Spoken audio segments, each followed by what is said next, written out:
여러분 안녕하십니까? 윤석열 대통령이 오늘 일본을 방문합니다. 우리 대통령으로는 4년 만의 일입니다. 오후부터 곧바로 기시다 총리와 정상회담, 또 공동 기자회견이 예정돼 있습니다. 대통령실 취재기자가 일본에 먼저 도착했습니다. 불러보겠습니다. 조은지 기자.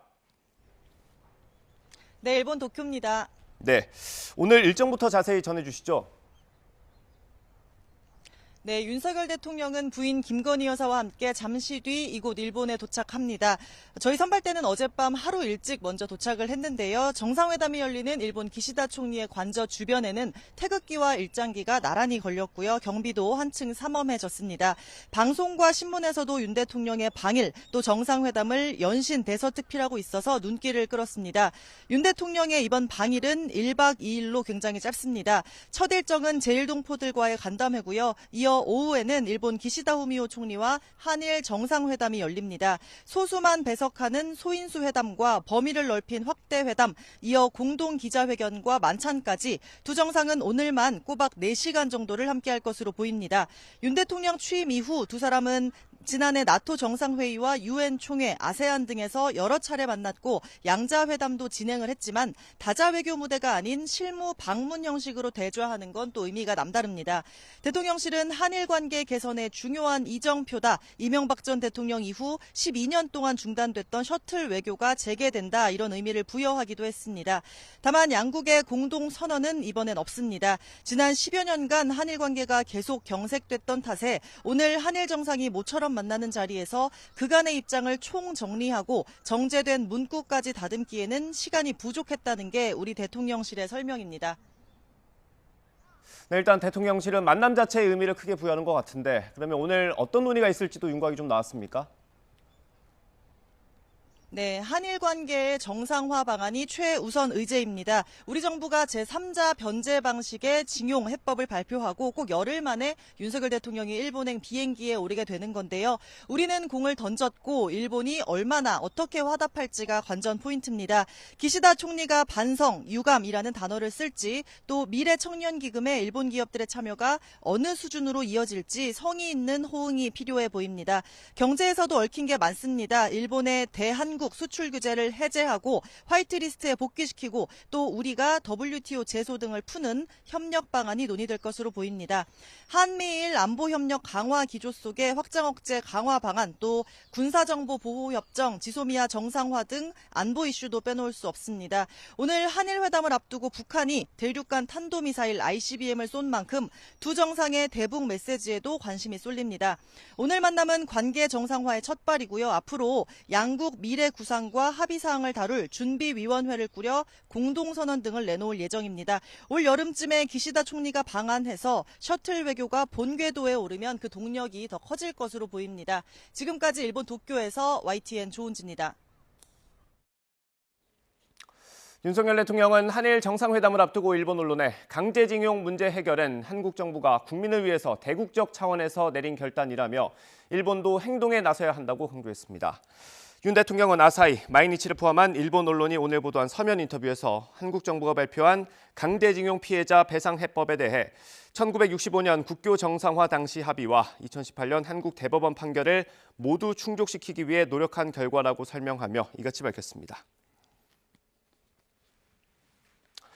일본 정부와 정치권은 한일 정상회담을 앞두고 관계 개선의 계기가 될 거란 기대감을 연일 나타내고 있습니다. 이런 가운데 오늘 아침 북한이 도발하면서 안보 관련 논의도 오늘 더 심도 있게 있을 걸로 보입니다. 정상회담을 앞둔 일본 현지 분위기 알아보겠습니다. 도쿄 특파원 연결합니다. 김세호 특파원. 네, 도쿄입니다. 네, 일단 오늘 한일 정상회담이 예정돼 있었는데 북한이 탄도미사일을 발사했습니다. 일본의 반응은 어떻습니까? 네, 북한이 오늘 오전 탄도미사일을 발사하자 일본 언론들은 긴급 속보로 반복해 전했습니다. 일본 방위성은 북한 탄도미사일과 관련한 재원 등을 상세히 공개한 데 이어 기시다 후미오 일본 총리도 신속한 정보 제공과 안전 대책을 지시하며 국가안전보장회의를 개최하겠다고 밝혔습니다. 일본은 이번 발사 시점이 윤석열 대통령과 기시다 후미오 총리와의 정상회담 직전이라는 점에 주목하고 있습니다.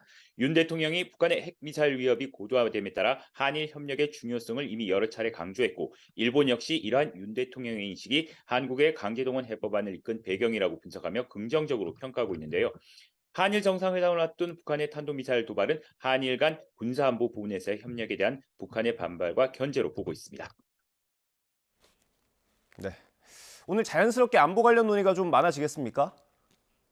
네, 일본은 특히 군사안보 분야와 관련한 협력을 이번 한일 정상회담에서 주요하게 다룰 것으로 보이는데요. 군사협력과 관련해 한일 정보보호협정, 지소미아 정상화가 주요 의제로 다뤄질 전망입니다. 정미사일 기지를 타격하도록 하는 반격 능력 강화를 천명한 일본으로서는 북한의 정확한 미사일 분석이 반드시 필요한 만큼 우리 군과의 협력이 절실합니다. 윤석열 대통령 역시 요미우리와의 인터뷰에서 밝혔듯이 북한 미사일과 관련한 레이더 정보의 즉각 공유를 강조한 바 있습니다. 이 때문에 이번 북한의 탄도미사일 발사로 이번 한일 정상회담에서 양국 간 안보 협력 논의가 더욱 탄력을 받을 것으로 보입니다. 이 밖에 윤 대통령과 기시다 총리는 반도체 공급망 강화를 위한 한일 경제 안보 대화 협체 방침을 확인할 것이라는 전망도 나왔습니다. 요미우리 신문은 한미일 경제 안보 대화와는 별도로 두 나라만 참여할 것이라고 보도했습니다. 이번 한일 경제 안보 대화와 관련해 반도체와 광물 자원의 중국 의존도를 낮추고 첨단 기술에서 우위를 확보하기 위한 방안이 논의될 것으로 알려졌습니다. 네, 그럼 일본 정치권은 오늘 한일 회담에 대해서 어떤 기대를 하고 있습니까? 네, 우선 일본 자민당의 세코 히로시게 간사장은 기자들과 만나 윤 대통령의 자세를 높이 평가하고 싶다며 한일 정상 간 신뢰 관계가 구축되길 기대한다고 말했습니다. 공명당의 이시케이치 간사장은 윤 대통령의 한일 관계 개선에 의욕이 느껴진다며 일본도 확실히 이에 응해야 한다고 강조했습니다. 입헌민주당의 이즈미 켄타 대표도 경제, 문화, 안보 등 어느 분야에서든지 한일 관계는 중요하다며 한일 관계가 강화되는 회담이 되길 희망한다고 밝혔습니다. 다만 일본 정치권에서는 우리 정부의 강제동원 해법안과 관련해 한국 정부가 언제든 번복할 수 있다며 이번 한일 정상회담에서 한국 정부의 약속을 확실히 받아야 한다는 의견들도 나오고 있습니다. 이번 우리 정부의 동원 해법안에 대해 일본이 적절히 호응을 기대하는 우리나라 그리고 한국과의 군사안보 협력 강화에 중점을 두는 일본 이 양국이 이번 정상회담을 통해 얼마나 이익의 균형을 맞출지에 관심이 쏠리고 있습니다. 지금까지 도쿄에서 전해드렸습니다. 일본 정부가 윤석열 대통령 방문에 맞춰 강제징용 해법에 상응하는 조치를 하지 않으면 한국의 관계 개선 노력이 좌절될 수 있다고 미국의 전문가가 지적했습니다. 스콧 스나이더 미국 외교협회 한국 담당 선임연구원은 블로그 글에서 윤 대통령의 3자 변제 해법이 일본과의 관계를 정상화하기 위한 대담한 정치적 수완으로 바이든 행정부의 찬사를 받았다고 밝혔습니다. 하지만 한국갤럽 조사에서 한국인의 59%가 강제징용 해법에 반대한다는 건 윤 대통령과 기시다 일본 총리가 도쿄에서 만날 때 일본이 화답하지 않으면 윤 대통령이 발휘한 정치력이 실패할 위험이 있음을 시사한다고 관측했습니다. 오늘 한일 회담을 앞두고 발표했던 정부의 강제동원 피해배상 해법에 대한 반발이 더 커지고 있습니다. 정부가 피해자들의 권리를 대가로 정상회담을 얻어냈다는 비판까지 나왔습니다. 취재기자 연결합니다. 박정현 기자. 네, 사회 1부입니다. 네, 정상회담에 반대하는 집회가 이어지고 있다고요? 네, 그렇습니다. 먼저 오늘 오전 윤석열 대통령이 일본으로 출국 전 경기 성남 서울공항 앞에서 진보진영 시민단체들이 기자회견을 열었습니다. 정부가 강제동원 피해자들의 권리를 판 대가로 이번 정상회담을 얻어냈다며 굴욕적인 강제동원 해법으로 일본의 식민지배 역사에 면죄부를 줬다고 강하게 비판했습니다. 법을 잘 아는 검찰총장 출신 윤석열 대통령은 대법원의 판결을 대놓고 무시했습니다. 도대체 무슨 근거로 국가가 강제동원 피해자들이 30여 년의 싸움 끝에 얻어낸 손해배상 권리를 빼앗는단 말입니까? 한일 정상회담에 반대하는 집회는 오늘 종일 곳곳에서 진행됩니다. 어제 전국 18개 대학에서 정부의 강제동원 해법과 한일 정상회담을 규탄하는 시국선언이 잇따라 발표된 데 이어 오늘도 청년들의 참여가 두드러집니다. 전국 대학생 50여 명이 서울 용산역 강제동원 노동자 사업 앞에 모여 한일 정상회담을 규탄하는 집회를 연 뒤 현재 대통령실 앞까지 행진하고 있고요. 오후에는 정부의 강제동원 해법 발표된 미래 청년기금에 반대하는 대학생단체의 집회가 예정돼 있습니다. 이 단체는 강제동원 문제 해결과 일말의 연관성도 없는 청년기금이 강제동원 피해자뿐 아니라 청년들을 모욕했다며 집회에 나선 계기를 밝혔습니다. 이 같은 반대의 목소리는 윤석열 대통령이 귀국하는 내일은 물론 주말까지도 이어질 전망입니다. 이번 토요일에는 강제동원 피해자 지원단체 등이 서울광장에서 국민대회를 열고 강제동원 해법 철회를 요구할 예정입니다. 지금까지 사회에서 전해드렸습니다.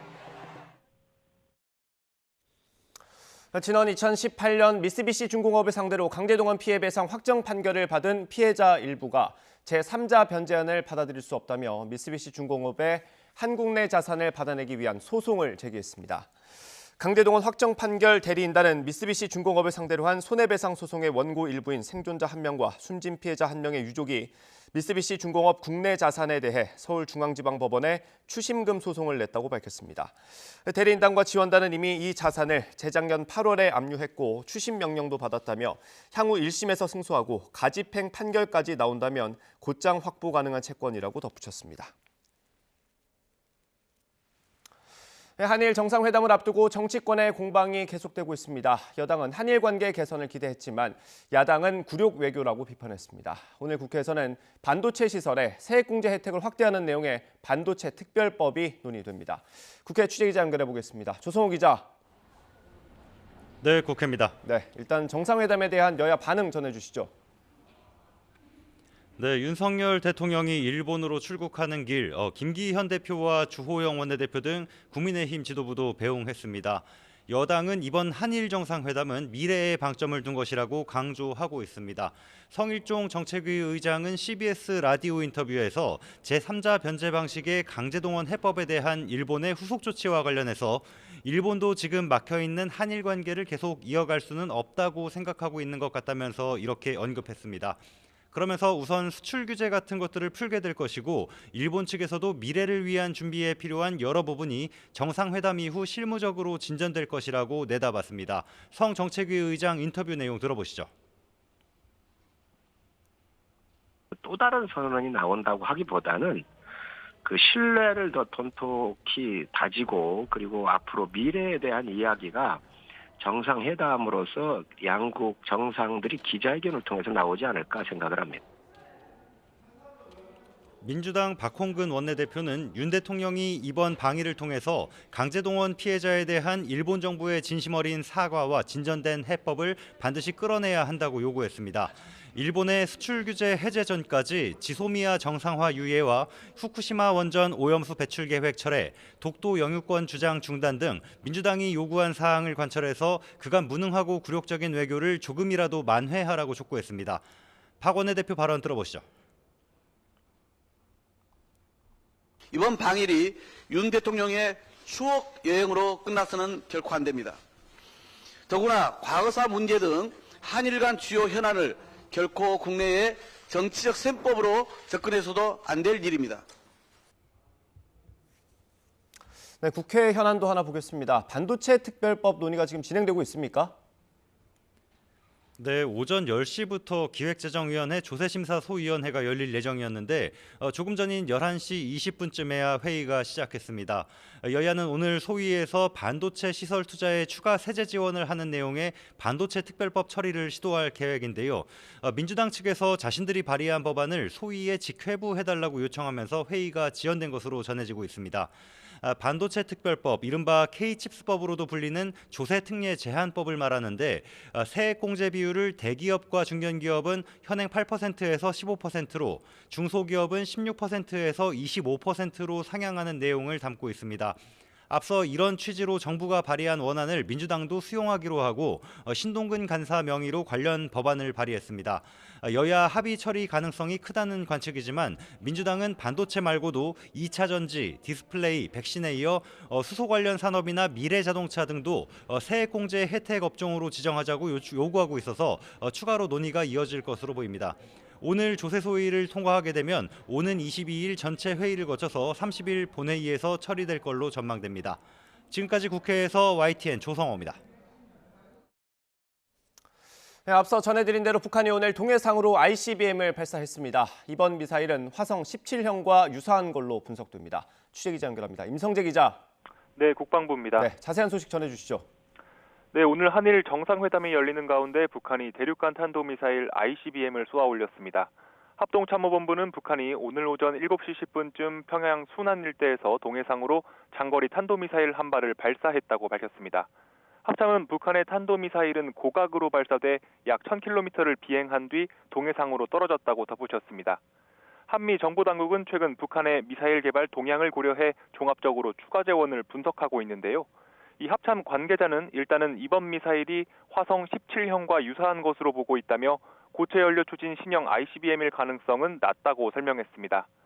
이어 구체적으로 미사일이 평양 순안에서 북동쪽 방향으로 1시간 이상 비행 뒤 이 중국과 러시아 접경 바다에 떨어진 것으로 탐지됐다고 덧붙였습니다. 김승겸 합참의장은 북한의 탄도미사일 발사 직후 폴 라케머러 연합사령관과 한미 공조회의를 통해 상황을 긴밀히 공유하고 연합방위 태세를 더욱 굳건히 하기로 했습니다. 이번 발사는 올해 들어 6번째 탄도미사일 도발인데 오늘 윤석열 대통령이 일본을 방문해 이 한일 정상회담이 열린다는 점에서 이를 겨냥한 것으로 풀이됩니다. 최근 한미 연합연습 기간 북한의 도발은 계속되고 있는데요. 이 북한은 이틀 전인 그제 황해남도 장현 일대에서 단거리 탄도미사일 2발을 발사했습니다.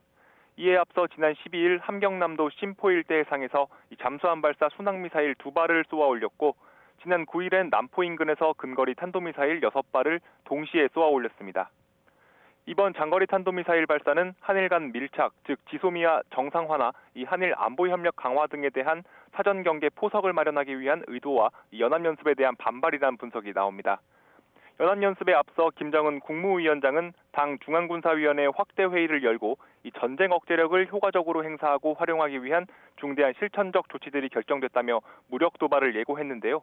이 군은 북한의 연이은 탄도미사일 발사는 유엔 안보리 결의를 명백히 위반한 것이라며 오는 23일까지로 예정된 연합연습 훈련을 강도 높고 철저히 시행하면서 이 확고한 대비 태세를 유지해 나갈 것이라고 밝혔습니다. 지금까지 국방부에서 전해드렸습니다. 윤석열 대통령이 북한의 미사일 발사에 대해 북한의 무모한 도발은 분명한 대가를 치를 거라고 강조하며 한미일 안보 협력 강화를 강조했습니다. 윤 대통령은 오늘 오전 일본으로 출국하기 직전 서울 용산 대통령실에서 김성한 국가안보실장 주재로 열린 NSC 상임위원회에 참석해 이같이 말했습니다. 윤 대통령은 이어 북한의 어떤 위협도 억제할 수 있는 확고한 한미 방위 태세를 유지하면서 현재 진행하고 있는 자유의 방패 연합연습을 철저히 수행하고 계획된 항모 강습단 훈련 등을 강도 높게 하라고 지시했습니다. 윤석열 대통령이 연장 근로를 해도 일주일에 60시간 이상은 무리라는 뜻을 밝혔습니다. 정부가 발표했던 근로시간 개편안에 대해 생각을 내놓은 겁니다. 윤 대통령 또 정부 발표에 근로시간 상한선이 없었던 것에 대해 유감을 표한 걸로 전해졌습니다. 취재기자 연결합니다. 이승배 기자. 네, 정치부입니다. 네, 근로시간 개편안에 대해서 연일 메시지가 나오고 있는데 오늘은 어떤 내용이 나왔습니까? 네, 윤석열 대통령이 일본으로 떠난 직후 대통령실 안상훈 사회수석이 예정에 없던 브리핑을 진행했습니다. 이 정부의 근로시간 개편안에 대한 윤 대통령의 추가 지시 내용을 전했는데요. 먼저 윤 대통령은 연장 근로를 하더라도 주 60시간 이상은 무리라는 인식을 가지고 있다 이렇게 말했습니다. 특히 입법 예고된 정부 안에서 근로시간에 대한 적절한 상한 캡, 그러니까 이 상한선을 정하지 않은 것에 유감을 표시하면서 보완을 지시했다고 설명했습니다. 그러면서 정부가 앞으로 MZ 근로자와 노조 미가입 근로자, 중소기업 근로자 등 현장의 다양한 의견에 대해 세심하게 귀 기울이고 보완 방안을 마련하겠다고 밝혔습니다. 윤 대통령이 기존 고용노동부 정책이 잘못됐다고 콕 꼬집어서 질책한 셈인데요. 정부 정책이 이렇게 엇박자가 난 이유에 대해 대통령실 관계자는 노사 합의로 근로시간이 최대치인 69시간까지는 늘어나지 않을 거로 판단했다면서 앞으로 입법 과정에서 국민 의견을 광범위하게 듣고 세밀하게 살펴봐서 수정할 게 있으면 고치겠다는 취지라고 설명했습니다. 그러면서 좋은 제도와 좋은 법을 만들기 위한 과정이라고 보면 될 것 같다 이렇게 덧붙였습니다. 언제쯤 수정된 개편안이 나올 수 있느냐는 질문에는 시간을 못 박는 것은 법안을 보완하라는 취지에 맞지 않는다고 생각한다면서 급하게 서두르기보다 제대로 고치는 데 방점이 찍혀 있다고 말했습니다. 이틀 전 윤석열 대통령이 근로시간 유연화 법안 추진 재검토를 지시한 이후에 대통령실이 메시지를 연일 내놓으면서 여론 다지기에 공을 들이고는 있지만 오락가락 행보라는 비판을 잠재울 수 있을지는 미지수입니다. 지금까지 정치부에서 YTN 이승배입니다. 더불어민주당은 윤석열 대통령이 주 60시간 이상 근무는 무리라며 근로시간 개편안 보완 지시를 한 건 즉흥적이고 퇴행적인 조치라고 비판했습니다. 이재명 대표는 오늘 기자들과 만나 우리나라가 이제 주 4.5일제를 향해 가야 하는데 오히려 52시간을 넘어 69시간으로 가겠다고 하는 게 제정신인가 하는 생각이 든다고 말했습니다. 김성환 정책위 의장도 애초 퇴행적 발상이었다면서 윤석열 정권이 주 69시간제 논란 이후 지지율이 급락하면서 정책 주워 담기를 하고 있다며 미래지향적이고 깊이 있는 정책을 추진해야 하는데 너무 즉흥적이라고 지적했습니다.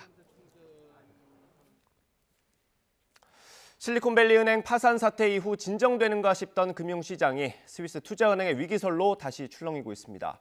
원달러 환율이 급등 출발했고 주식시장도 변동성이 커지는 양상입니다. 주식기자 연결합니다. 김지성 기자. 네, 한국은행이 나와 있습니다. 네, 오늘 시장 상황 어떻습니까?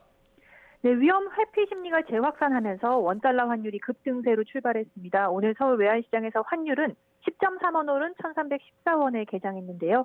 지금은 소폭 내려 1,312원대에서 거래되고 있습니다. 네, 어제 장중 한때 1,300원 아래로 내려오며 안정되는가 싶었는데 다시 끼고 있는 겁니다. 스위스 대형은행인 크레디트 스위스 위기설이 불거지면서 출렁이는 모양새입니다. 어젯밤 뉴욕 증시는 위험 회피 심리가 확산하며 일제히 후퇴했는데요. 우리 주식시장도 흔들렸습니다. 오늘 코스피는 어제보다 0.91% 내린 2357.98로 개장을 했습니다. 지금은 2380선에서 움직이며 보합세를 보이고 있습니다. 외국인과 기관의 순매도에도 개인이 홀로 사들이며 지수를 끌어올리고 있는 모양새입니다. 코스닥도 오전 한때 0.5% 가까이 주저앉았지만 지금은 상승 전환했는데요. 784선에서 거래되고 있습니다. 실리콘밸리뱅크 파산 이후 국내 금융시장은 방향을 잡지 못하는 모습입니다. 그제 2% 넘게 폭락했던 코스피는 어제 반등에 성공했는데 오늘 오전에는 약세를 보이는 등 변동성이 한층 커진 양상입니다.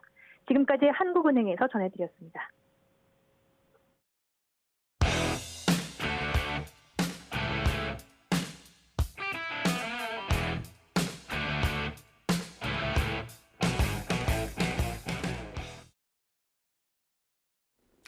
네, 오늘의 정치권 이슈 짚어보겠습니다. 정미경 전 국민의힘 최고위원, 신경민 전 더불어민주당 의원 두 분과 함께합니다. 어서 오십시오. 네, 안녕하세요. 네, 전당대회 때문에 몇 주 동안 자리를 비우셨다가 돌아오셨습니다. 결과는 조금 안타까웠지만 지지해 주신 분들에게 또 한 말씀 해주시는 것도 좋을 것 같습니다. 짧게. 예. 네, 처음에 이제 여론조사에서 제가 이제 2등으로 시작을 했다가 이제 막 그게 이제 내려가는 그런 과정 속에서 그 어렵게 치른 선거였어요. 네. 저로서는. 네, 그럼에도 불구하고 그 함께 해주신 그 지지해주신 우리 많은 당원들께 그리고 국민들께 진심으로 감사의 말씀을 드립니다. 예. 기회를 드린 이유는 당선되신 분들은 이제 방송에서 인터뷰를 많이 하는데 아마도 기회가 많이 없으실 것 같아서 간단히 감사합니다. 한 말씀 하시도록 기회를 드렸습니다. 오늘 주제 첫 번째 한일 정상회담입니다. 이제 윤석열 대통령이 일본으로 갔고요. 오늘 바로 정상회담과 공동 기자회견이 예정이 돼 있습니다. 네. 전망을 좀 총체적으로 한번 해볼까요? 지금 공동선언이 없는 기자회견이라는 것은 여러 가지 의미를 담죠. 이게 지금 10년이 넘는 12년 만에 있는 거기 때문에 사실 공동선언 내지는 비슷한 거라도 커뮤니케 비슷한 거라도 좀 나오는 것이 정상인데 이게 안 된다는 것은 지금 그 문제 강제징용 문제 거기에 대해서 일본과의 도저히 접점을 찾지 못한 것을 단적으로 보여주는 거죠. 그러니까 우리 측으로서는 지금 양보를 굉장히 많이 했는데 일본 측이 양보를 해야 되는 순간이에요. 근데 일본 측은 하나도 못 내놓겠다. 오히려 이걸 철회할 가능성을 언급을 하면서 너무 과대하게 평가해서는 안 된다는 얘기가 일본 언론을 통해서 보수 쪽에서의 목소리를 빌려서 흘러나오고 있거든요. 그러니까 그걸 담은 거죠. 그러니까 기시다 총리 너무 이상한 짓 하지 마라라는 경고를 지금 굉장히 보수 쪽에서 세게 하는 것이고요. 그러니까 한국과 너무 가까워지지 마라. 그러니까 이거 엄청나게 해석해가지고 지금 이걸 한국이 철회한 경험이 2015년도에 있었지 않느냐. 위안부 합의 때. 네, 그렇죠. 그러니까 이걸 다시 철회하고 구상권을 하고 이럴 가능성도 있고 한국은 항상 정권이 바뀔 가능성이 있으니까 아무리 해도 뭔가 달라질 가능성이 있다는 것을 염두에 두고 기시다 총리 행동을 해라라고 지금 경고를 하는 겁니다. 그렇기 때문에 일본 정부가 한국 쪽에게 이러이러한 선에서는 양보를 하겠다라는 것도 못 내놓을 뿐더러 더군다나 공동선언은 지금 불가능한 상황입니다. 일단 전망이 좋지는 않습니다. 어떻게 보세요? 그 사실은 12년 만에 처음으로 이제 양자 그 정상회담이 시작된 거잖아요. 예. 그것만으로도 저는 굉장히 높은 평가를 받아야 된다고 생각을 하고요. 네. 두 번째는 그 말씀하신 이제 이번에 오늘 공동선언 부분에 대한 얘기는 네. 사실은 우리가 기억하고 있는 김대중 오부치 공동선언 네. 그 당시에 그 실무 작업만 해도요. 그 선언문이 나오기까지 8개월이 걸렸다고 해요. 예. 그렇기 때문에 이게 그 한일 관계는 우리가 말씀 안 드려도 다 아시겠지만 네. 이 선언문 작성하는 그 문구 하나하나 만드는 거에 예. 그 양국이 굉장히 예민하게 아마 치열하게 붙을 거예요. 네. 그렇기 때문에 이건 윤석열 대통령이 큰 틀에서 결단을 일단 내렸고 그 실무 작업은 앞으로 많이 걸리는 거기 때문에 예. 사실 그거는 그렇게 중요하다고 보지는 않습니다. 왜냐하면 과거에 그 선언문도 있고 또 이제 지금의 여러 가지 현실을 담으면 되는 거니까요. 네. 그러니까 지금 현재 일단 시작했다. 예, 그동안에 그 아무런 저것도 없고 완전히 최악으로 가고 있는 이 한일 관계를 새로 회복하고 예. 시작을 했다라는 게 저는 의미 있는 일이다. 이렇게 말씀을 드리고 싶어요. 예, 뭐 대통령실도 그렇게 설명을 했죠. 이게 어쨌든 선언문을 만들기엔 시간적으로 부족하다. 근데 반대로 생각해 보면 그렇게 시간이 부족했는데 왜 이렇게 서둘렀을까? 이런 의문이 생길 수 있을 것 같습니다. 아니죠. 서두르지를 않으면 사실은 서두른다는 게 결국은 결단의 문제예요. 한일 문제는 모르는 사람 아무도 없잖아요. 네. 과연 선택하고 결단하고 이런 게 하는데 만약에 윤석열 대통령이 이런 정치적 부담을 다 안고도 이걸 빨리 선택을 안 하면 우리는 한일 관계 아무도 못 풀어요. 누군가는 해야 되는 일인데 대통령께서 이걸 결단을 먼저 하고 먼저 앞장서서 나가신 거죠, 한 걸음을. 네. 그럼 그 다음에 후속 절차는 맞춰서 하는 거지 후속 절차가 이미 다 완벽하게 돼 있는 상태에서 대통령이 마지막으로 한다. 이런 건 있을 수가 없는 일입니다. 알겠습니다. 앞서 의원님께서는 좀 부정적으로 전망을 해주셨는데 이게 한일 회담 있기 전에 발표됐던 게 이제 3자 변제안 아니겠습니까? 우리 정부의 3자 변제안인데 네. 당시 박진 장관은 일본이 성의 있는 조치를 해주기를 기대한다라고 했습니다. 이번에 어떤 좀 그런 기대가 채워질 수 있겠습니까? 지금 나오는 걸로 봐서는 뭐 거의 기대하기 어렵고요. 아무래도 서두르는 이유는 뭐 G7 히로시마 그 회담 때문에 그러겠죠. 빨리빨리 해가지고 좀 G7을 가야 되거든요. 시간은 얼마 없고 지금 서두르는 이유는 너무 빤합니다. 그리고 미국의 압력도 분명히 있는 거고요. 네. 그러나 미국의 압력에 대해서는 우리가 충분히 설명을 할 수 있습니다. 그리고 예. 미국은 약간 그런 측면이 있는 자유나 민주에 대해서 이해가 굉장히 뛰어난 나라 중에 하나이기 때문에 우리가 충분히 설명을 했을 경우에 그거에 대해서 무시할 수는 없는 거고요. 또 하나는 지금 이렇게 지금 서두르는 거에 대해서 이렇게 서두르려면은 사실 시간이 좀 있었습니다.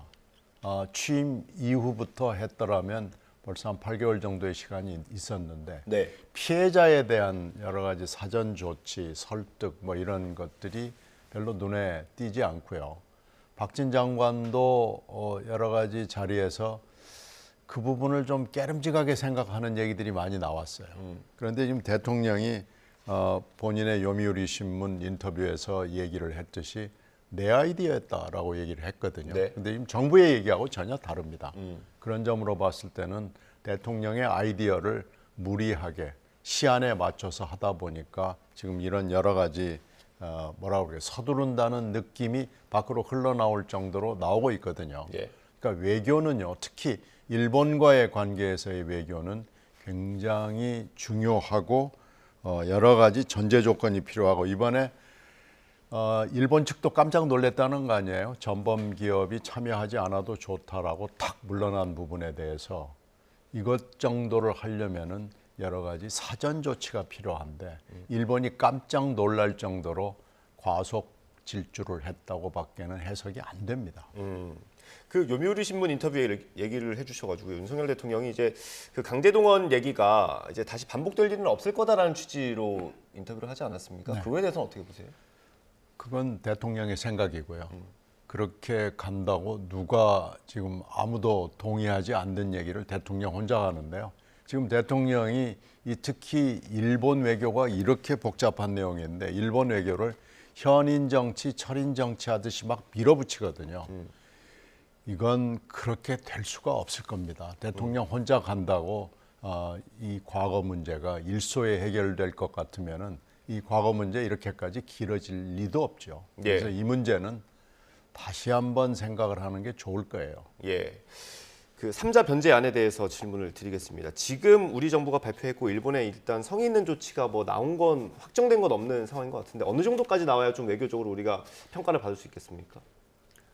지금 그 일본의 이제 피고 기업이 그 이 재단, 그러니까 말하자면 제3자가 이제 변제하는 그 안이 결국은 재단 만들어서 이제 재단에서 배상하는. 예, 우리나라 지금 행안부 산하에 재단이 있습니다. 예. 그러니까 그 지금 제가 보니까 일제 강제 동원 그 피해자 지원 재단 이제 만들어서 하겠다는 거잖아요.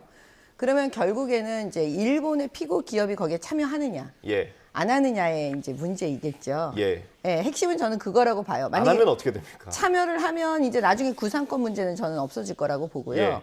그 참여를 만약에 안 하더라도 성의 있게 일본 정부가 그 비슷한 방식으로 들어오면, 그러니까 예를 들어서 피고 기업이 직접 들어오는 건 자기들로서는 감정적으로 받아들이지 못한다면 그 제3의 안으로 들어올 수도 있는 거거든요. 대신해서 그런 걸 성의 있게 해준다면 저는 그 우리로서 양자가 서로 한일이 그냥 그 선에서는 서로 만족할 수 있는 방법이 아닌가. 그렇게 보고 있고요. 그 사실은 노무현 대통령이 저는 한일 문제에 대해서는 가장 그 솔직한 화법으로 얘기했다라고 봐요. 그 당시 뭐라 그랬냐면 모든 문제를, 이 한일의 문제를 후벼 파서 감정적 대립 관계로 가는 거. 이게 미래 우리 후손을 위해서 맞냐. 그렇게 가지 말자. 이렇게 하면서 사실은 이 강제 이 그 징용당하신 피해자 분들을 위해서 정부가 2차 피해 보상을 한 것도 있거든요. 어떻게 보면 그 노무현 대통령의 그 해법, 그러면 그 당시에 그게 아마 외교적인 우리 계속 내려왔던 그 해법이었을 거예요. 그 해법의 연장선에 있어서 윤석열 대통령이 얘기하신 거지, 윤석열 대통령이 갑자기 뭐 본인의 어떤 아이디어를 가지고 말한 거는 아니거든요. 이거는 다 기본적으로 외교 그 시스템 안에서 우리 정부가 갖고 왔던 거예요. 근데 이제 가장 아이디어 차원에서 이거를 망치신 분이 사실은 문재인 대통령이죠. 이걸 다 깨버렸잖아요. 여태까지 외교의 그거를 전부 다 깨버리고 노무현 대통령, 김대중 대통령이 해오셨던 것도 문재인 대통령이 박살을 내신 겁니다. 그거는 현실이에요. 근데 이제 그 부분에 대해서 다시 복구하는 거기 때문에 제가 볼 때는 그 윤석열 대통령이 뭐 새로운 걸 하시는 게 아닙니다. 알겠습니다. 그 법조인이시니까요. 법조인과 하나 여쭤보겠습니까? 그 지금 재단이 2개가 언급이 되고 있는데 피해자 지원 재단과 이제 미래 청년 기금이 거론되고 있는데 일본 언론을 통해서 나오는 걸 보면 일본의 피고 기업들이 참여해 있는 경제 단체가 이 청년 재단에 출연할 수는 있다. 다만 이 피해자 지원 재단에는 돈을 안 낼 가능성이 높다는 거거든요. 그럴 경우에 그러면 우리 기업들만 출연을 하게 될 텐데 이 피해자 지원 재단이 3자 변제를 하는 게 법적으로 문제가 있느냐, 이게 좀 쟁점이 있더라고요. 어떻게 보십니까? 제가 볼 때는 지금 이 부분은 이제 3자 변제라는 것도 사실 법적으로는 맞지 않을 수가 있죠. 그러니까 이게 지금 법률적으로 들어가면 이거 자체가 맞지가 않는 거예요. 그러니까 외교 문제를 자꾸 법률적인 걸로만 얘기를 하면 다 안 맞습니다. 그렇기 때문에 만약에 그 청년 기금 만들어서 그런 방식으로 그 우회해서 지원한다고 하면 저는 제가 말한 그게 솔로몬 해법이 될 수 있다. 그리고 저는 당연히 일본 정부가 그 정도 성의를 보여야 되고요. 그거에 대해서 우리가 이거 법률적으로 맞네 안 맞네 이렇게 따지는 거는 그거는 외교적으로 그 뭐랄까 우리는 지금 실리를 추구해야 되는 거잖아요. 그러니까 그 정상적인 걸로 받아줬으면 좋겠어요. 사실 우리 정부가 3자 변제안을 내놓으면서 뭐 쿠션을 여러 군데 만들어준 거 아니겠습니까? 근데 일본 정부가 어느 정도 성의를 보여야 된다고 보십니까? 전범기업, 피고기업 문제에 대해서 성의를 좀 보여줬으면은 이번에 풀릴 가능성이 조금 더 높은데요. 지금 전범기업이 들어올 수 없다는 걸 딱 하고 이걸 절대로 양보할 수 없다고 못을 박았거든요. 그리고 65년 창국권 협정으로 끝났다고 그러는데요. 65년 창국권 협정하고 전범기업의 문제를 묶어버렸기 때문에 일본이 꼼짝달싹도 못하고 움직이지 못하게 된 거예요. 그렇게 되면 제3자 변제라는 얘기를 아무리 얘기를 해도 제3자 변제라는 것이 성립될 수가 없습니다. 이건 제3자 변제가 아니에요. 그래서 애시당초에 이 재단 문제가 아예 여기서 딱 끝나버리게 되고 엉뚱하게 지금 미래청년재단 문제를 하는데 미래청년재단 가지고 이 원래의 재단 문제를 희석할 수는 없습니다. 그래서 이 문제는 일본 정부가 자기 발을 묶은 겁니다. 65년 청구권 협정 문제하고 전범 기업이 들어오는 문제를 딱 묶어버렸기 때문에 네. 해소할 수가 없는 거죠. 그래서 여기서 우리 정부가 양보를 요구를 했고 이걸 더 좀 밀어붙였더라면 아마 양보할 수 있는 가능성이 조금 있었을 텐데 이것을 윤 대통령이 또 무장 해제를 시켜버린 겁니다. 그래서 이건 우리가 도저히 받아들이기가 어렵고요. 이게 정권 교체가 되거나 아니면은 같은 당에서도 정권이 바뀌는 상황이 되면은 이 우리 국민들의 여론이나 정서를 봤을 때 유지되기가 매우 어렵고 이 내용을 아니까요. 네. 지금 자꾸 일본의 보수 쪽에서는 바뀔 가능성이 있으니까 너무 띄우지 마라라고 기시다 총리를 압박을 하는 거죠. 예. 근데 제가 조금 말씀을 드리면 지금 과거의 노무현 대통령은 민주당이 배출한 대통령이에요. 네. 그러면 그 노무현 대통령 때 이게 똑같은 문제라니까요. 1965년도에 그 청구권 협정을 했고요. 네. 한일 조약 맺었잖아요. 네. 그건 조약이에요. 법률과 똑같은 효력을 가져요. 그래서 노무현 대통령도 고민을 했던 거예요. 네. 이 청구권 협정으로 이미 끝났다라고 노무현 대통령이 받아들였기 때문에 네. 노무현 대통령은 제3자 변제 이런 얘기할 필요도 없이 2차 보상을 정부가 했어요. 그러면 그거는 노무현 대통령 마음속에 1965년에 청구권 협정 받아들인 거예요. 그러면 그걸 가지고 문재인 대통령이 완전히 그걸 말하자면 어겨버린 거라니까요. 약속을 네. 깨버린 거예요. 그러니까 노무현의 정신, 노무현의 했던 뭐라 그러니까 이 정책 방안을 네. 그거를 문재인 대통령이 부정한 거죠. 그럼 그 부분에 대해서 민주당이 아무런 얘기를 안 하고 있는 거예요. 지금 노무현 대통령 얘기만 나오면 민주당은 그 질문에 대해서는 답을 안 해요. 예, 그렇기 때문에 지금 윤석열 대통령은 노무현 대통령하고 똑같은 생각을 저는 하고 있다라고 보는 거죠. 예. 그래서 대법원 판결이 나오니까 네. 어떻게 보면 1965년도의 조약, 법률하고 똑같은 효력을 갖는 그 조약하고 어떻게 보면 배치되는 거예요. 그렇기 때문에 그거는 우리 국회가 해결해야 되는데 국회는 아무런 해결도 또 안 하고 있어요. 네. 그래서 윤석열 대통령이 그 연장선상으로 제3자 변제 이 얘기가 나오는 거예요. 제3자 변제가 사실은 별거 아니고요. 노무현 대통령하고 똑같이 정부가 예. 하겠다라는 네. 의미와 같은 거거든요. 이 얘기만 나오면 민주당에서 얘기를 안 한다고 하시는데 얘기를 좀 해주시겠습니까? 그때도 제가 기억을 하기로는 노무현 대통령이 촉구를 했는데 일본이 움직이질 않은 거예요.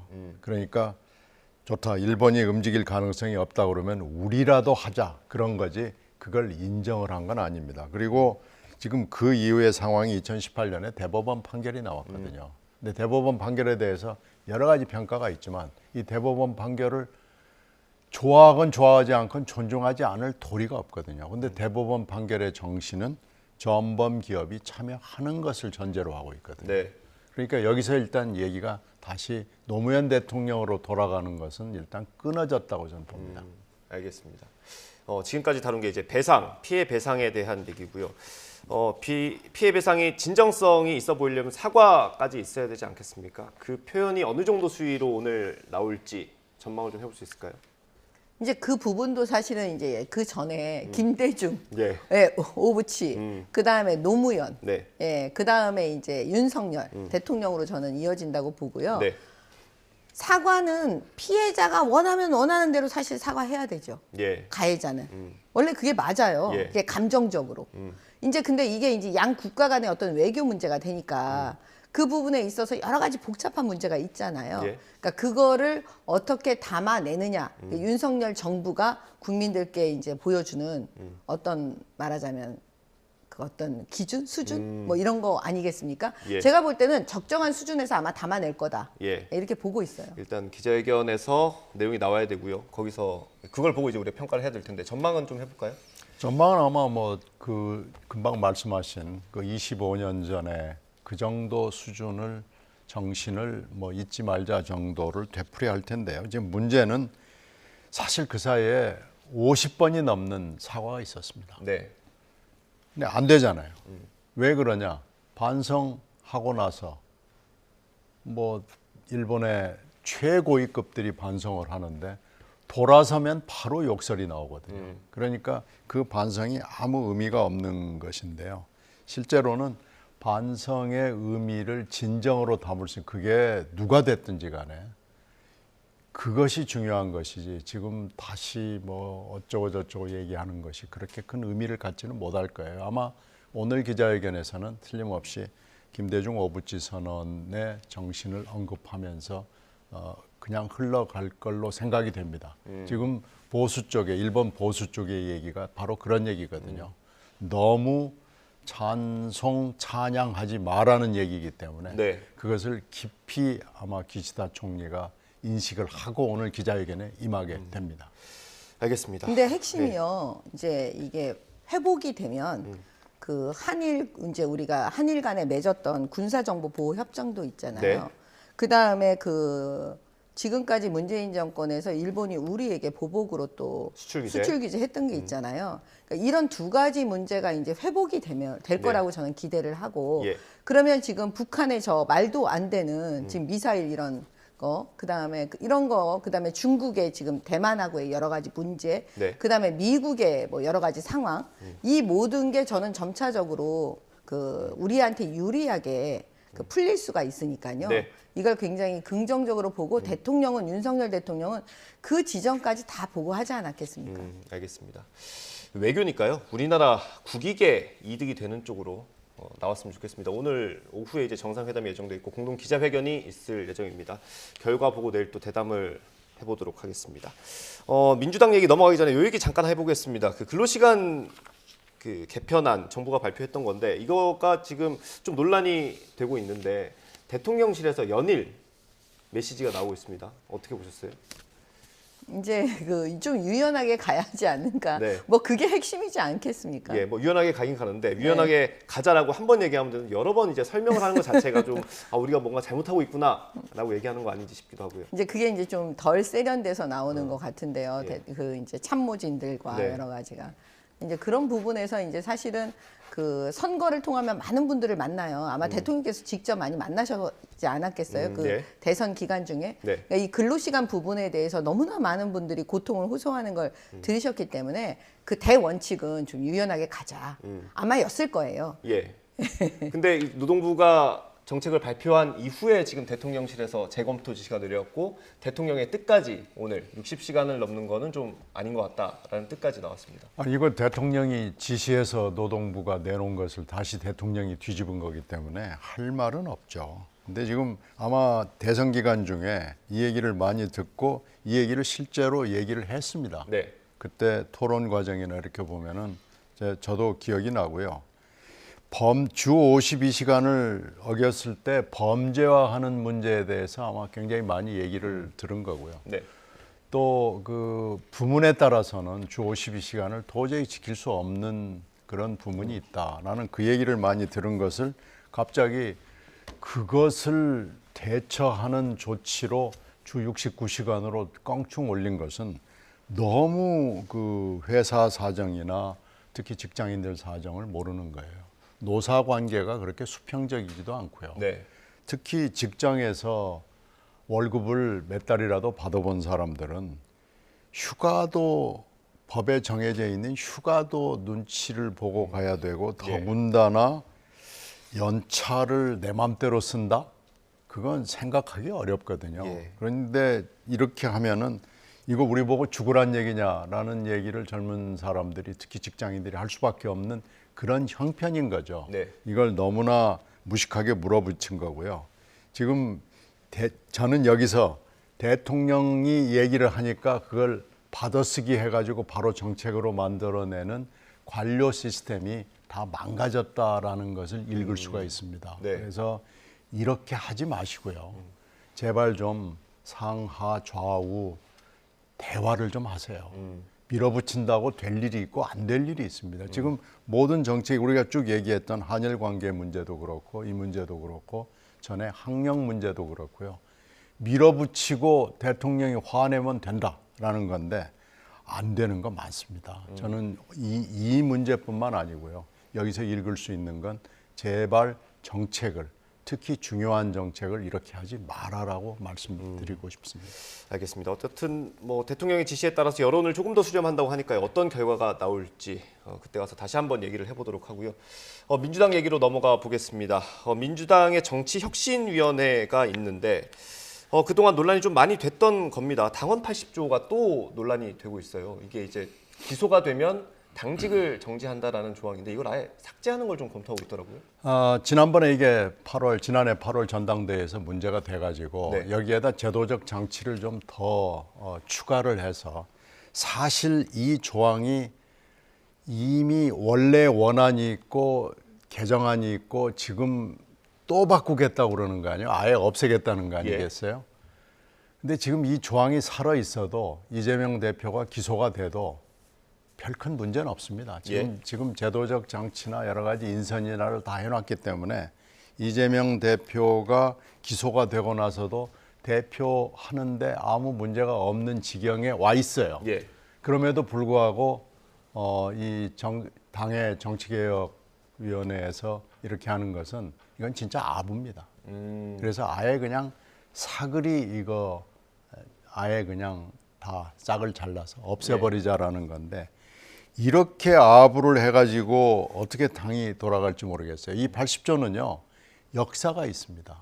그 당시에 하도 부정부패로 기소가 되는 사람들이 너무 많기 때문에 아예 그럼 그 싹을 잘라내자고 그랬는데 이제 그때 지금 키워서 나무가 돼 있는 것을 아예 그걸 없애버리자라는 거기 때문에 지금 이건 당 개혁위원회가 아니고 당 이거 후퇴위원회의 짓을 하고 있는 겁니다. 조 의원님. 국민의힘 입장에서는 이렇게 하면 뭐 다 좋은 거죠. 원래 민주당이 지금 뭐 너무나 비상식적인 거고, 그 다음에 뭐 인적 쇄신한다는 것도 마찬가지인데요. 이재명 대표가 있는 상태에서 인적 쇄신이라는 게 무슨 의미가 있겠어요. 그러니까 지금 본질은 그냥 놔두고 주변만 어떻게 좀 고쳐서 가보자 뭐 이런 건데 제가 볼 때는 그거 다 뭐 국민들께서 다 보고 계시기 때문에요. 국민들은 지금 어떤 입장이냐면 이재명 대표를 보고 싶어 하지 않으세요. 화면에서. 저희 화면에 나가고 있는데요. 그렇기 때문에 그 지점을 민주당이 아마 저는 민주당에서 상식적이고 정상적이신 분들이 없으시겠냐고요. 다 소가리를 하고 계시겠죠. 그러면 결과적으로 지금 그런 얘기들 많이 하시는데 한 번은 이제 구속영장 청구가 또 있을 거 아니겠습니까?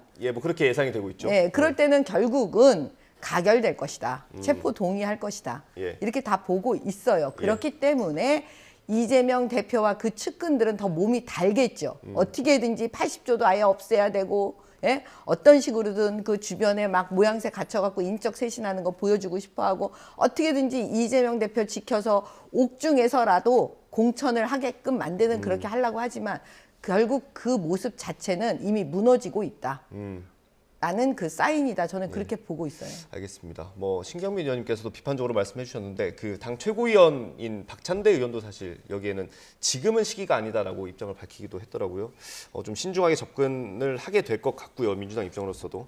아까 조직 개편 얘기를 해주셨는데 저희가 오늘 아침 민주당 의원들의 인터뷰를 관련된 내용으로 묶어봤습니다.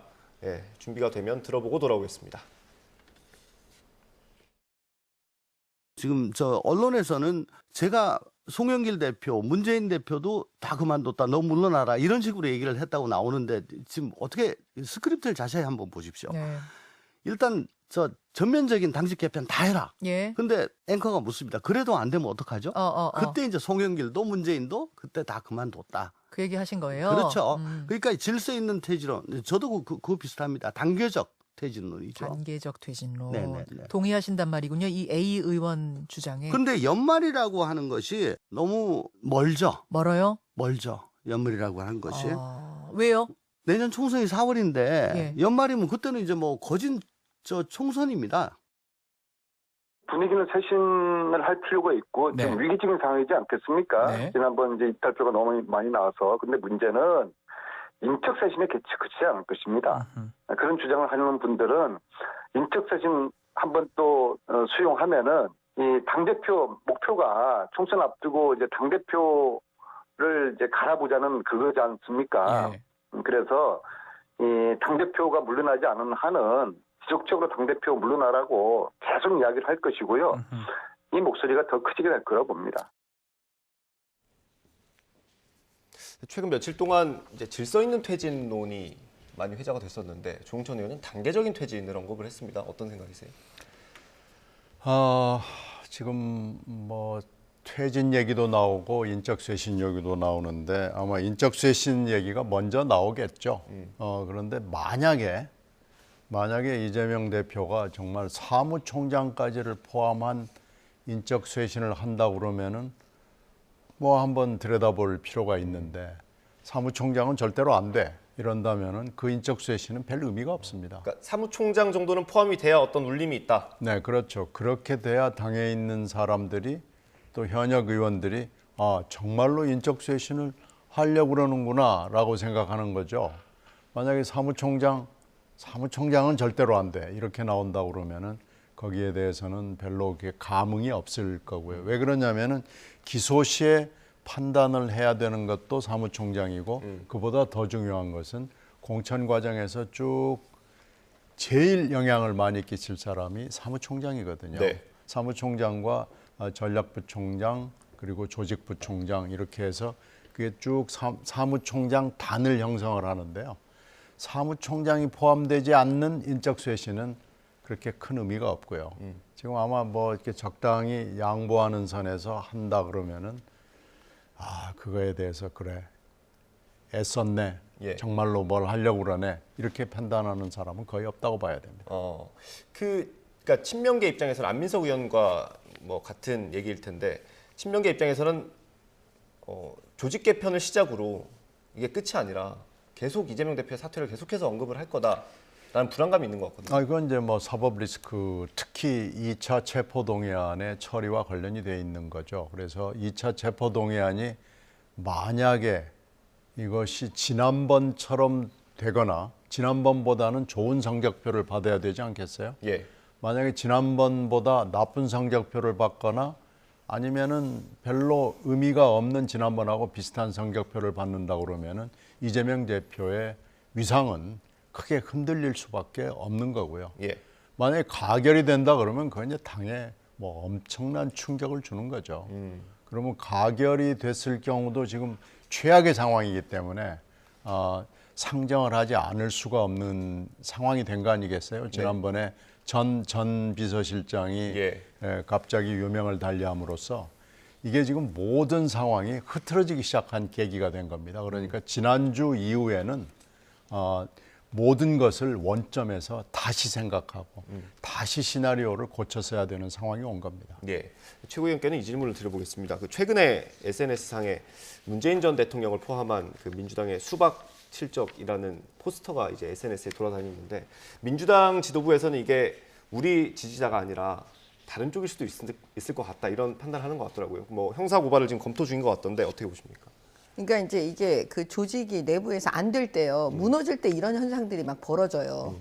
내부에서 일어나는 문제를 또 누군가는 이거는 외부가 침투해서 한 거다. 막 이제 여러 얘기들이 나오는데 어찌 됐든 그게 외부이든 아니면 내부이든 지금 사실 그 민주당 내 개딸들이라고 불리어지는 분들이 하는 여러 가지 장면들이 지금 화면을 통해서 많이 나오고 있거든요. 이재명 대표를 향해서 하는 그 모습들이 일단은 볼 때 국민들께서 볼 때 상식적이지 않다라고 느끼실 거예요. 그러면 그 상식적이지 않는 분들이 지금 그것만 하시겠나? 그럼 지금 문재인 대통령을 향해서는 공격을 안 하겠나? 라는 생각을 다 우리가 그냥 생각하고 있거든요. 그렇기 때문에 지금 아무리 인적 쇄신 얘기하는데 인적 쇄신이라는 단어를 딱 들을 때 그러면 이재명 대표만 내려오면 인적 쇄신이지 라는 생각이 그냥 들어요. 그다음에 이재명 대표가 민생을 얘기해도 민생이라는 단어가 들리지를 않아요. 그냥 이제 내려오시지. 비서실장도 저렇게 힘들게 가셨는데. 이런 생각들이 자꾸 들잖아요. 그러니까 이 메신저가 일단은 그 신뢰와 진정성을 다 잃었기 때문에 지금 민주당 내부에서 그런 일이 벌어지니까요. 그거는 뭐 남 탓, 뭐 탓, 뭐 별의별 얘기가 나오지만 소용없습니다. 알겠습니다. 이렇게 각 당의 상황이 좀 혼란스러운, 여당은 지금 많이 수습이 됐죠. 민주당의 상황이 혼란스러운 가운데 총선 이제 한 1년 하고 한 달 정도 남지 않았습니까? 원래 이제 선거구 획정이 1년 전에는 확정이 돼야 되는 거죠.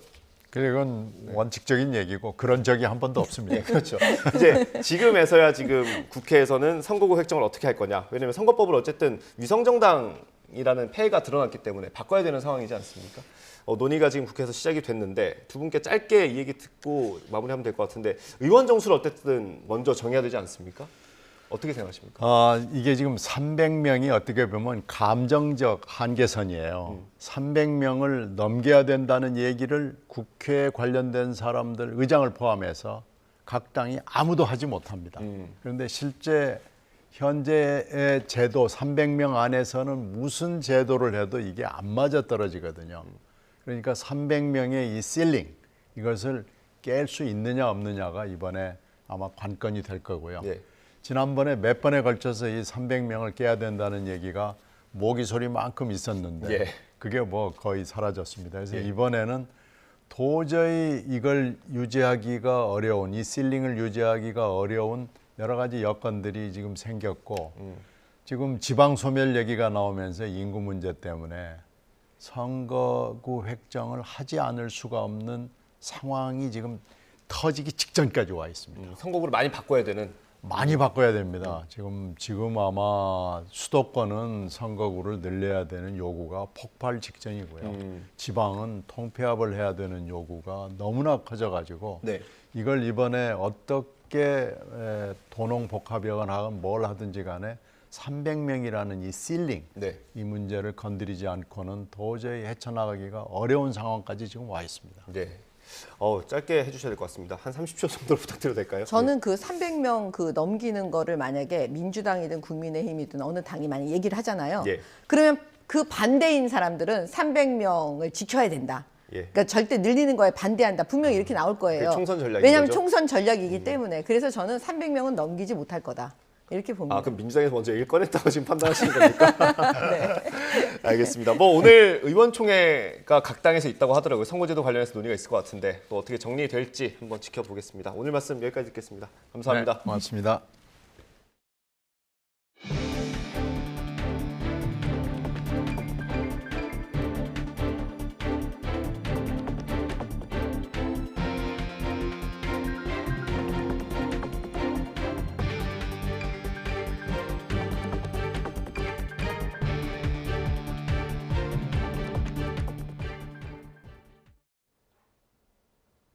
한낮에도 봄바람이 불며 다소 쌀쌀합니다.